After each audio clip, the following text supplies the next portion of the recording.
খেতে কিন্তু বেশ হয়েছিল জানো তো, মানে যেহেতু 3 টিস্পুন অয়েল আমার অ্যালাউড রয়েছে, বেশ ভালোই লাগে খেতে। আমি পানমিসলিটা আগেও দেখেছি, শুনেছি, তা বেশ ভালো অপশন, তোমরা অবশ্যই ট্রাই করতে পারো। আর এই কোপ্তাটার রেসিপি জানতে চাইলে অবশ্যই আমার ভিডিওগুলো জানতে হবে, আমাকে কমেন্টের মাধ্যমে জানিয়ে আমি অবশ্যই দেখানোর চেষ্টা করব। তোমরা নিজেদের ডায়েটারি লাঞ্চে কি খাও আমার সাথে কিন্তু অবশ্যই শেয়ার করো।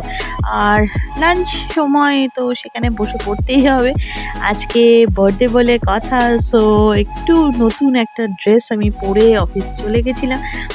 আর সেখানে বসে পড়লাম কাজের ফাঁকে লাঞ্চ নিয়ে বসে, যদিও নিজেরই হাসি পাচ্ছিল, একটা অদ্ভুত লাঞ্চ বার্থডে দিনেও।